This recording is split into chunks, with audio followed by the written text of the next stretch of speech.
দেখেন, মানুষ যেভাবে ভোট দিয়েছে, 21-এ আমাদেরকে ভোট দিয়েছিল, তার থেকে এবারে যেভাবে ভোট দিয়েছে আমরা শতভাগ 100% আমরা আশাবাদী। আমরা 2026 4 মে আমরা গণনায় ইন্ডিয়ান সেকুলার ফ্রন্ট আমাদের প্রার্থী আরাবুল ইসলাম মহাশয় তিনি জয়ী হচ্ছেন। 2021 সালে আপনি প্রার্থী হয়েছিলেন দলের আবির্ভাবেই। তো তারপরে আমাদের ক্যানিং পূর্ব বিধানসভায় বেশ কিছু অপ্রীতিকর ঘটনা ঘটেছিল, বাড়ি ঘরজোর ভাঙচুর, এলাকা ছাড়া এখনো পর্যন্ত বেশ কিছু মানুষ তারা বাড়ি উঠতে পারেনি। 2026-এ 50-50 আরাবুল ইসলাম নয়তো বাহারুল ইসলাম, যদি আপনাদের প্রার্থী আরাবুল ইসলাম জেতে, কতটা শান্তিপূর্ণভাবে ভাঙড়ের ক্যানিং এর মানুষের শান্তি? দেখেন, আমাদের চেয়ারম্যান তথা আমাদের দলের প্রতিষ্ঠাতা তিনি চেয়েছেন মানুষের বাক স্বাধীনতা, তিনি চেয়েছেন শান্তি, সুন্দর পরিবেশ, তিনি চেয়েছেন গণতান্ত্রিক সুন্দর একটা পরিবেশ হবে। আমরা আশা করছি 4 তারিখে আমরা জয়ের পরে ক্যানিংয়ে আমরা একটা শান্তির পরিবেশ, শান্তির বাতাবরণ তৈরি করব, যেখানে মানুষের ঘর ভাঙবে না, দোর ভাঙবে না, যেখানে মানুষ শান্তির সাথে তার বাক স্বাধীনতা নিয়ে থাকবে। যে মানুষের যে অধিকার হরণ করে রাখা হয়েছে, মানুষের বাক স্বাধীনতা যে কেড়ে নেওয়া হয়েছে, মুখের ভাষা কেড়ে নেওয়া হয়েছে, মানুষ মন খুলে হাসবে, মন খুলে কথা বলবে, এই পরিবেশ আমরা 4 তারিখের পরে তৈরি করব। ক্রমশ রাজ্যের মানুষ এবং আপনারাও বারবার অভিযোগ করে এসেছেন যে ক্যানিং পূর্বের বিধায়ক শওকত মোল্লা তিনি রাফানটাপ রাজনীতি করেন। তিনি এবারে তারাকে ভাঙড়ে প্রার্থী করেছেন, সেই জায়গায় আপনাদের কাজটা কতটা সহজ হয়েছে? দেখেন, একটা জিনিস হচ্ছে, ভাঙড়ের মানুষ তার অত্যাচারে অতিষ্ঠ ছিল, দীর্ঘদিন সেই মানুষটা অত্যাচার করে দাবিয়ে রেখে মানুষদের ভোটাধিকার, ক্যানিংয়ের মানুষদের ভোটাধিকার কেড়ে নিয়েছিল। তিনি ছাপ্পা মেরে, বুথ দখল করে, গুন্ডাগিরি করে ভোটারদের আটকে তিনি ক্ষমতায় জয়ী হতেন। কিন্তু এবারে যেভাবে মানুষের ভোটাধিকার প্রয়োগ করার স্বাধীনতা পেয়েছে, এখানে তারা ব্যাকফুটে চলে গিয়েছেন।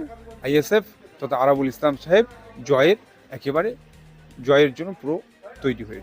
শওকত সাহেবকে এবার ভাঙড়ে প্রার্থী করেছে, তাহলে তো তিনি সেখানে নেই ক্যানিং পূর্বে, তারপরেও তো আপনারা বিভিন্ন অভিযোগ করছেন, এগুলো কারা করছে?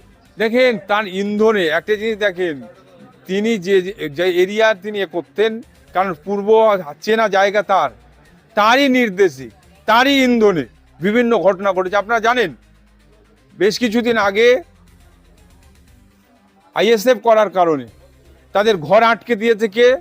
এই মোল্লা সাহেবের কথা বলতে নিজে থেকে তার ঘর আটকে দেওয়া হয়েছে, তার ঘরে ছাদ দিতে দেওয়া হয়নি, এমনকি নির্দেশ দেওয়া হচ্ছে আইএসএফ করছে, ওর সমস্ত রকম সুযোগ সুবিধা থেকে বঞ্চিত করা হবে। এই তো পলিসি তিনি খেলেন। তাহলে পরোক্ষভাবে আপনি যেটা বলতে চাচ্ছেন, তিনি ভাঙড়ের প্রার্থী হলেও তার যে রাজ তিনি ক্যানিংয়ে চালিয়েছেন, আমরা মনে করি মানুষ তার হাত থেকে, তার অত্যাচার থেকে মানুষ বাঁচতে চাচ্ছে, এবং আশা করি 4 তারিখের পরে মানুষ তার যে মানুষের আশা আকাঙ্ক্ষা পূরণ হবে। আপনি যে কথাটা বলছেন যে তানার যে শিষ্য আছে তারা সেই তাণ্ডবগুলো চালাচ্ছে এখনো ক্যানিং পূর্বে, কিন্তু তানাকে ক্যানিং পূর্বে প্রার্থী না করা এই শিষ্যরাই কিন্তু আন্দোলন করেছিল, বাহারুলের বিরুদ্ধে মুখ খুলেছিল। দেখেন, একটা জিনিস হচ্ছেন, তিনি অনেকদিন ধরে বলে এসেছিলেন যে তিনি ভাঙড়ে অনেক কিছু করে দিয়েছেন, কিন্তু বিষয়ে দেখলাম কি, আসলে তিনি ভাঙড়ে হাইপ তুলে দিয়ে তিনি যে জায়গায় চলে গিয়েছেন, আমরা শুনলাম তিনি ক্যানিংয়ে ফিরে গিয়ে তার পার্টি অফিসে অঝর নয়নে কেঁদেছেন। কিন্তু তিনি একবার নাটক সাজিয়েছিলেন যে ভাঙড়ে মানে ছেড়ে দেওয়া কেঁদে বাঁচি, ভাঙড় থেকে তিনি ছাড়া পেতে চাইছিলেন, যে ক্যানিংয়ে তিনি রাজ করে থাকবেন ওই গুন্ডাদেরকে নিয়ে। কিন্তু আমি মনে করি এটা সৃষ্টিকর্তার একেবারে বিচার, যে 21-এ যাদের ঘর ছাড়া করেছিল, যাদের ঘর হীন করেছিল, যাদের উপর অত্যাচার করেছিল, লাখ লাখ টাকা জরিমানা করেছিল, যাদের ফিশারি লুট করেছিল, ফিশারি দখল করেছিল, তাদের চোখের পানি, বিশেষ করে রমজান মাসে মুসলিম সম্প্রদায়ের মানুষ মনে করে তাদের শ্রেষ্ঠ ইবাদতের মাস হলো রমজান মাস। সেই রমজান মাসে যদি কারো ইচ্ছাকৃত কারো চোখের পানি ফেলানো হয়, তার চোখের পানি যখন পড়ে, সৃষ্টিকর্তা সেটা কোনোদিন ক্ষমা করে না। আমরা মনে করি তার সেই সৃষ্টিকর্তার বিচার তার উপরে হচ্ছে। আপনি আইএসএফের অন্যতম নেতা, ক্যানিং পূর্বের অবজারভার, ভাঙড়ের আপামর ভোটারদের এবং ক্যানিং পূর্ব ভোটারদের উদ্দেশ্যে কি বার্তা দেবেন? অবশ্যই আপনারা যেভাবে ভোট দিয়েছেন, আমরা আশা করছি 4 তারিখে আমরা বিজয় হাসি হাসব। এই বিজয়ের পরে আমি ক্যানিংয়ের শান্তির ক্যানিং, সম্প্রীতির ক্যানিং, মানুষ মন খুলে কথা বলতে পারবে, এই পরিবেশের ক্যানিং আমরা তৈরি করব। মানুষ আপনার সাথে থাকবেন, সঙ্গে থাকবেন, আপনাদের জন্যই আমাদের এই প্রচেষ্টা, আপনাদের জন্যই আজকে আমাদের রাজনীতির ময়দানে আসা।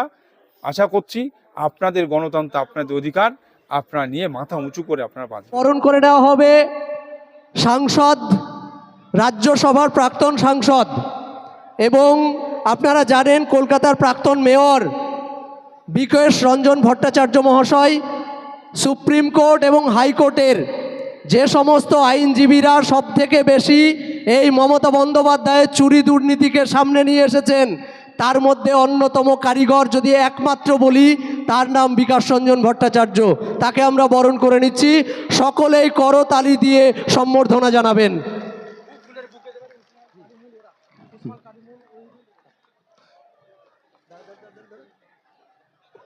কারিমুল ভাই চলে এসো, ফুলের বুকে দিয়ে স্যারকে ফুলের বুকে। হ্যাঁ, একটু সামনে চলে স্যার একটু সামনে চলে আসবেন প্লিজ। হ্যাঁ, ওহিদুল ভাই একটু আসবেন, ওসমান ভাই একটু চলে আসবেন, আলমগীর, একাজুল একটু সামনে চলে যাও, আসাদুল ভাই। হ্যাঁ স্যার একটু দাঁড়াবেন। হ্যাঁ,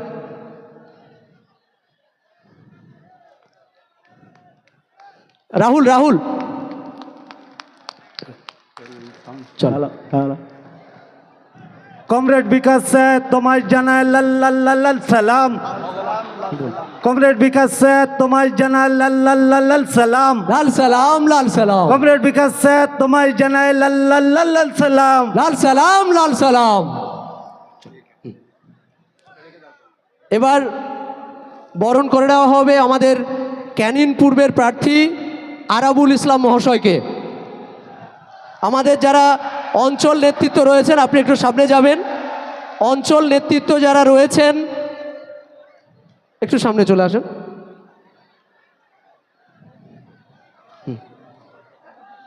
চলে এসো আলমগীর ভাই, ওহিদুল ভাই, একাজুল চলে এসো। ঠিক আছে, ব্যাচ, উত্তরীয় এবং ফুলের বুকে দিয়ে আজকের সভামঞ্চে সম্বর্ধনা জানানো হবে আমাদের ক্যানিন পূর্বের প্রার্থী তথা ভাঙড়ের ভূমিপুত্র আরাবুল ইসলাম মহাশয়কে।